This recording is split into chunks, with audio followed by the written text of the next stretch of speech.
Assalamualaikum warahmatullahi wabarakatuh.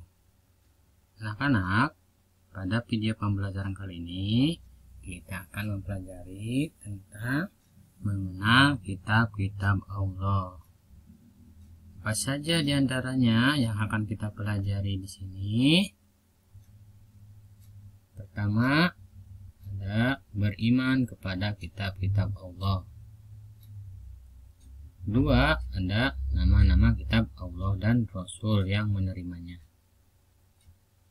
Yang ketiga, ada hikmah beriman kepada kitab-kitab Allah. Oke, kita pelajari satu-satu ya.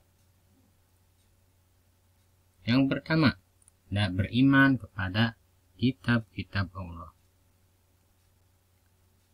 Nah, beriman kepada kitab-kitab Allah itu merupakan rukun iman yang ketiga. Setelah kita beriman kepada Allah yang pertama, yang kedua beriman kepada malaikat, nah yang ketiganya beriman kepada kitab-kitab Allah. Apa arti dari beriman kepada kitab-kitab Allah? Nah, beriman berarti percaya dan yakin. Artinya beriman itu artinya percaya dan yakin. Sedangkan kitab Allah berarti kumpulan firman Allah yang diturunkan kepada para nabi atau rasulnya melalui malaikat Jibril untuk disampaikan kepada umat manusia.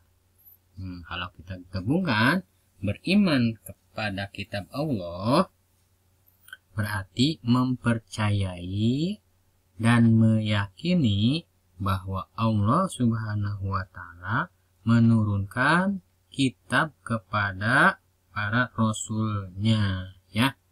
Nah, itu arti dari beriman kepada kitab-kitab Allah. Selanjutnya, nama-nama kitab Allah dan Rasul yang menerimanya. Nah, apa saja atau ada berapa jumlahnya kitab-kitab Allah dan Rasul yang menerimanya? Kalian sudah pasti tahu ya, bahwa kitab-kitab Allah itu ada 4, betul. Apa saja? Yang pertama ada kitab Taurat, yang kedua ada kitab Zabur, ketiga ada kitab Injil, dan yang keempat ada kitab suci Al-Quran. Nah, keempat kitab ini kita harus imani. Nah, keempat kitab ini siapa saja penerimanya? Oke, yang pertama ada kitab Taurat. Penerimanya yaitu Nabi Musa alaihi salam. Kitab Zabur penerimanya Nabi Daud alaihi salam. Kitab Injil penerimanya Nabi Isa alaihi salam. Dan yang keempat, kitab suci Al-Quran penerimanya yaitu Nabi Muhammad Shallallahu alaihi wasallam. Nah, itu adalah nama-nama kitab Allah dan Rasul yang menerimanya, ya. Oke, yang pertama ada kitab Taurat, ya. Kitab Taurat ini terkenal dalam ajarannya yaitu ada istilah 10 perintah Tuhan, ya. Di dalam kitab Taurat terdapat ada 10 perintah Tuhan. Di antaranya itu yaitu 1. Bersaksi bahwa tiada Tuhan selain Allah, ya. Ada lagi, selain Allah tidak boleh disembah. Jadi tidak ada Tuhan selain Allah. Nah, selain Allah pun tidak boleh disembah. Ada lagi, tidak boleh menyebut Allah dengan sia-sia. Nah, ada lagi, hari Sabtu itu adalah hari besarnya umat Yahudi. Nah, jadi hari Sabtu itu harus disucikan di lingkungan umat Yahudi. hari Sabtu itu disebut dengan hari Sabat. Ada lagi, harus menghormati kedua orang tua.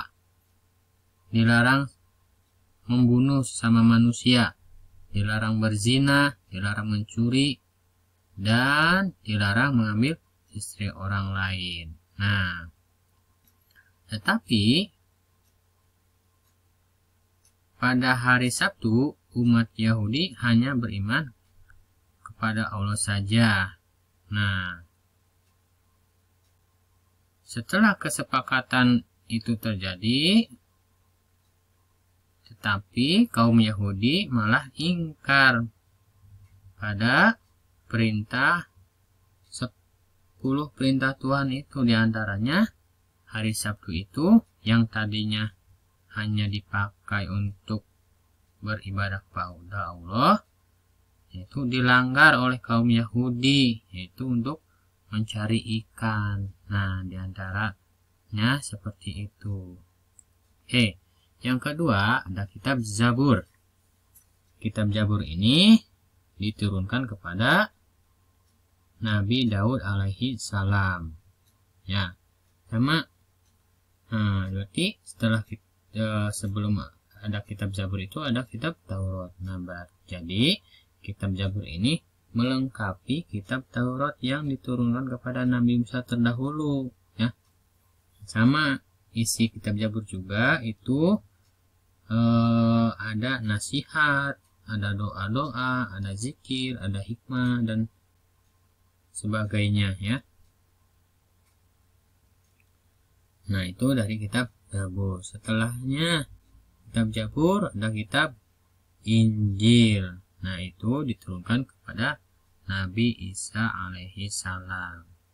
Nah, sama kitab Injil juga, yaitu untuk melengkapi kitab-kitab sebelumnya juga, kitab Taurat, kitab Zabur. Nah, dan yang terakhir yaitu ada kitab suci Al-Quran, ya. Nah, sama. Bahkan kitab suci Al-Quran ini adalah untuk melengkapi,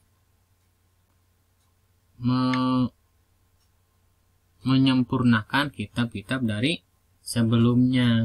Jadi penyempurna kitab sebelumnya, kitab Taurat, kitab Zabur, dan kitab Injil. Nah, itu kitab suci Al-Quran yang diturunkan kepada Nabi Muhammad Shallallahu Alaihi Wasallam. Nah, itu adalah kitab-kitab Allah dan para Rasul yang menerimanya. Yang selanjutnya yaitu ada hikmah beriman kepada kitab-kitab Allah, ya. Beriman kepada kitab-kitab Allah itu mengandung hikmah yang banyak, ya. Hikmah itu keutamaan atau juga bisa disebut manfaat, ya. Keuntungannya buat kita apa gitu kalau kita beriman kepada kitab-kitab Allah. Yang pertama, mempercayai dan meyakini kitab-kitab Allah yang diturunkan kepada Rasulnya. Nah, kalau kita beriman kepada kitab Allah, hikmahnya diantaranya akan percaya dan yakin. Percaya dan yakin kalau kitab-kitab Allah itu diturunkan kepada para Rasul yang tadi, pada Nabi Musa, Nabi Daud, Nabi Isa, dan Nabi Muhammad Shallallahu Alaihi Wasallam. Terus apalagi hikmahnya? Yang kedua, memahami bahwa kitab-kitab Allah memberikan pesan yang akan mengajak manusia pada keselamatan dunia dan akhirat, ya. Kita akan paham bahwa kitab-kitab Allah itu akan memberikan pesan yang mengajak manusia pada keselamatan dunia dan akhirat. Jadi tidak akan mungkin dalam kitab-kitab Allah itu memberikan pesan yang tidak baik. Artinya baik, ya, yaitu mengajak manusia pada keselamatan dunia dan akhirat.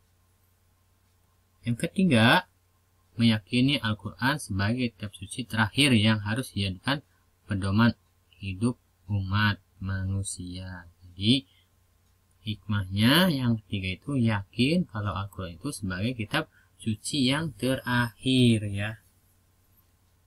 Selanjutnya yang keempat, selalu ingin mempelajari Al-Quran dengan baik dan benar. Nah ya, kalau kita sudah beriman kepada kitab Allah, artinya kita akan selalu ingin mempelajari Al-Quran ya dengan baik dan benar.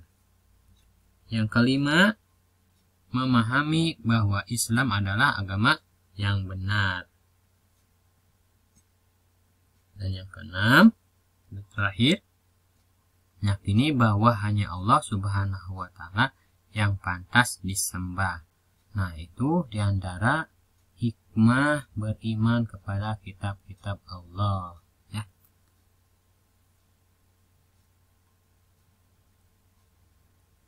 Oke anak-anak, mungkin cukup sekian video pembelajaran kali ini.